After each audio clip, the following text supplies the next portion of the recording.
tunjukin kalian beberapa tips yang paling mudah dan paling simple yang insya Allah bisa bantu kalian lebih semangat dan lebih termotivasi untuk belajar. So guys, aku buat video ini karena ini tuh hasil votan dari kalian di Instagram aku @peachy.live. Oke, so back to the topic. By the way guys, aku tuh dulu juga sebenarnya pernah loh ada di masa-masa dimana aku tuh benar-benar males banget belajarnya dan gak niat, tapi aku berhasil berubah 100%. Jadi di video kali ini aku bakal tunjukin kalian apa aja sih cara-caranya gimana aku bisa jadi super ambisius dan super semangat belajarnya. Dan ini tuh tips-tipsnya jadi berdasarkan pengalaman aku. Ini ya guys, sebelum kita mulai, aku mau kalian untuk subscribe dulu channel ini karena caranya gampang banget. Kalian tinggal pencet aja tombol belnya dan subscribe buttonnya, oke? So ya guys, let's get started! Yang pertama yaitu sesuaiin aksi dengan tujuan. Kalian harus cari tahu dulu apa sih kira-kira alasan kenapa kalian mau semangat belajar dan dapetin nilai bagus secara jujur. Menurut aku ini tuh cara paling ampuh, karena kan tanpa tujuan jelas kita bakal males-malesan. Dulu pas SMP aku sempat jadi anak yang benar-benar gak ada niat untuk belajar. Tapi setelah aku nemuin tujuan terbesar aku, yaitu pengen dapetin beasiswa, aku berubah 180 derajat. Karena aku butuh nilai-nilai rapot yang bagus dan stabil untuk itu, aku otomatis jadi jauh lebih semangat belajarnya. Bisa aja tujuan kamu itu untuk masuk universitas impian kamu, atau untuk ngebanggain orang tua, dan banyak lagi. Pokoknya setelah kalian tahu tujuannya, kalian ubah impian kalian jadi sebuah goals. Cara buat goals yang smart ada di video di atas sini. Setelah itu, pakai study planner untuk ngelihat progres belajar kalian. Pertama, biasanya aku tulis dulu dalam seminggu ada PR apa aja. Terus aku jabarin per hari, jam berapa aku mau pelajarin pelajaran yang mana. Setelah seminggu, dievaluasi deh pelajaran apa aja yang aku masih kurang pahamin. Dengan gini, tandanya aksi aku udah sesuai dengan tujuan aku. Pasti jadi semangat belajarnya, karena semua yang dipelajarin dan semua kerja kerasnya nggak bakal kerasa sia-sia. Cara mudah yang kedua adalah ngebuat purpose paper, yang artinya kertas tujuan. Selain nyari tahu apa tujuan kita belajar secara keseluruhan, kita juga perlu tahu apa tujuan kita belajar suatu pelajaran secara spesifik. Misalnya, aku malas belajar bahasa Inggris, tapi karena mau nggak mau nilai aku harus bagus, aku siapin satu kertas. Jadi aku analisis dulu nih, kira-kira apa aja manfaat yang aku bisa dapetin kalau aku sering belajar bahasa Inggris. Tulis juga alasan yang lebih personal, contohnya kayak pengen buat orang tua bangga, pengen keluar negeri, dan lain-lain. Lebih bagus lagi kalau kita tulis apa aja target kita secara lebih rinci. Misalnya target aku minimal dapat 90 kalau ulangan. Nah, kalau kalian bingung, kalian bisa cari aja lewat Google apa aja manfaat mempelajari suatu pelajaran atau baca pendapat orang. Aku saranin kalian untuk ngobrol sama murid-murid yang hobi atau ahli di bidang itu, biar kamu bisa tanya-tanya tentang tujuan mereka. Jadi kalian bisa terinspirasi dan jadi semangat belajar juga. Setelah jadi kertas tujuannya, tempel kertas tujuan itu di buku paket sesuai pelajarannya. Kalian tahu nggak kenapa kita perlu jeda setiap kali nyelesain sesi belajar? Biar otak kita bisa refresh. Kalau nggak dibuat segar lagi kan belajar bakal mumet dan yang dipelajarin juga susah untuk masuk ke otak. Nah, kalau selama jeda kita malah main gadget, otak kita bukannya tambah segar, malah tambah malas mikir. HP kita itu berfungsi sebagai distraction guys, pengganggu konsentrasi yang sifatnya adiktif. Tadinya cuma pengen jeda main HP 5 menit, jadi sejam. Makanya aku saranin kalian mendingan skincarean aja deh. Selama skincarean, biasanya aku maskeran dulu. Aku pilih masker yang gel karena nggak ngeganggu pergerakan wajah aku. Maskerku juga wanginya mawar yang fungsinya sebagai penenang. Waktu jeda aku tuh biasanya 10 menit kan, jadi masih ada waktu untuk nunggu maskernya kering sambil fokus ke pernapasan aku. Terus aku belajar lagi deh selama 40 menit. Setelah itu aku jeda lagi dan aku pakai eye mask. Akibat ngebaca kan pasti mata lelah tuh. Kalau udah lelah bisa jadi ngantuk dan gak semangat belajar lagi. Makanya aku pakai eye mask untuk buat mata aku segar lagi. Jadi belajar juga lebih semangat dan tenang. Yang keempat yaitu study space. Jadi tempat belajar kita tuh benar-benar punya dampak yang besar loh guys bagi rasa semangat belajar kita. Kalau tempat belajar kita di kasur, pasti kan bawaannya pengen tidur tuh. Kalau tempat belajarnya di meja yang udah ditata dan dihias khusus untuk sesi belajar, pasti bawaannya semangat.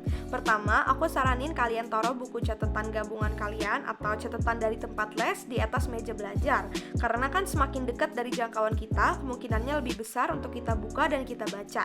Terus setiap kali dapetin PR pas pulangnya, buku yang isinya ada PR itu kalian susun aja di atas meja. Karena aku ngerasanya kalau buku PR itu ditaruh di rak buku, aku cenderung lebih males untuk nyari-nyari buku itu lagi nantinya, karena kan rak aku udah penuh tuh. Dengan nyusun buku PR di meja, kita jadi selalu ingat untuk ngerjain PR-PR itu kalau lagi ada waktu kosong nantinya. Nah, di atas meja belajarku itu ada vision board. Aku saranin kalian print quotes-quotes motivasi kesukaan kalian dan gantung surat-surat penyemangat dari teman-teman kalian. Biar kalau mata capek abis belajar, yang mata kita lihat tuh kata-kata yang buat kita semangat belajar lagi. Yang kelima yaitu planned productive laziness, artinya kemalasan produktif yang direncanakan. Maksudnya, kita isi waktu luang kita dengan aktivitas-aktivitas yang nggak butuh banyak energi, tapi tetap ada hasilnya. Sebelum ngelakuin aktivitas-aktivitas males ini, kita rencanain dulu apa aja yang boleh dilakuin dan batas waktunya. Misalnya, aku janji sama diri aku, kalau dalam sehari aku bisa nyelesain 3 kali sesi belajar alias 2 jam, aku bakal ngehadiahin diri sendiri dengan nonton YouTube. Tapi ada syaratnya nih, aku cuma boleh nonton video-video yang ada unsur edukasinya, baik itu tentang psikologi, study tips, lifestyle tips, atau video motivasi. Dan batas waktu nontonnya itu cuma 1 jam doang, jadi aku harus pasang alarm. Nah, kenapa ini efektif? Pertama, kalau kita males-malesan setelah kita belajar, kita bakal lebih semangat untuk belajar lagi karena kita tahu setelahnya kita bakal senang-senang. Kedua, kalau kita udah pasang batas waktunya, kita nggak mungkin kelebihan main HP-nya. Kalau kelebihan kan jadinya males tuh. Kalau sesuai porsi dan yang ditonton juga video-video motivasi, pasti jadi lebih semangat untuk belajar. Cara mudah yang keenam adalah perbaiki pola makan. Tujuannya yaitu untuk buat otak kita lebih fokus dan maksimal konsentrasinya di saat belajar. Ada beberapa makanan yang disebut brain food, yaitu makanan yang terbukti bisa ningkatin kerja otak. Contohnya blueberry, alpukat, sayuran, kacang-kacangan, dan dark chocolate. Karena kebetulan beberapa bulan yang lalu aku jadi seorang vegan yang cuma makan sayuran dan buah-buahan, aku ngerasa perbedaan yang cukup besar dalam hal kemampuan otak. Aku bisa sadar tentang hal ini karena banyak teman-teman di kelas aku yang suka kebingungan gimana cara aku bisa dapetin nilai sempurna cuma dengan belajar 30 menit. Nah, sebenarnya sih cara belajar aku sama, yang berubah itu cuma pola makan aku. Jadi aku simpulin kalau ini adalah bukti pengaruh baik pola makan yang sehat dan bergizi. Kalau kalian mau juga coba-coba untuk makan sehat, aku saranin beli buah-buahan yang dijadiin cemilan belajar atau jus buah. Terus beli granola bars atau granola creations. Granola creations ini aku makan pakai susu kedelai. Aku juga suka buat bubur oatmeal. Kalau untuk makan beratnya, aku banyakin sayuran dan lauk daripada nasi karena aku lebih perlu tenaga otak daripada tenaga fisik. Jangan lupa juga untuk beli vitamin yang kandungannya buah-buahan atau sayur-sayuran. Kalau belajar rasanya mudah karena otaknya cepat nyambung, pasti lebih semangat belajarnya. Yang ketujuh yaitu support system dengan komitmen. Support system aku tuh sahabat aku, tapi karena kami beda sekolah, kami saling dukung dan nyemangatin secara online. Tapi nyemangatin aja tuh nggak cukup guys untuk buat kita semangat belajar. Perlu dibuat sebuah komitmen yang bisa menguntungkan kedua belah pihak. Lagian juga kan kalau belajar bareng sama sahabat sendiri, pasti belajarnya lebih seru. Misalnya, kamu dan sahabatmu berkomitmen untuk teleponan tanpa suara selama sejam. Sejam itu kalian masing-masing harus belajar dulu. Kalau udah selesai, baru deh ngobrol. Kalau aku dan sahabat aku Ray, karena kami sering keseruan ngobrol setiap saat walaupun kami punya kesibukan masing-masing, kami buat komitmen untuk enggak ngobrol sampai jam 8 malam. Komitmen ini buat kami lebih fokus sama tugas masing-masing dan bisa saling support dan curhat sebelum tidur. Kalian juga bisa pakai sistem saling ngasih tantangan, biar belajarnya juga jauh lebih seru dan lebih semangat.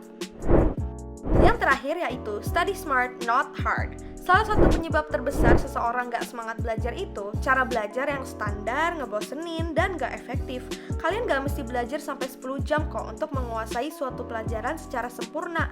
Hasil senilai 10 jam itu bisa didapetin cuma dalam waktu 2 jam asal teknik belajarnya tepat. Kalau kalian belum tahu caranya gimana, tonton aja videoku yang ini.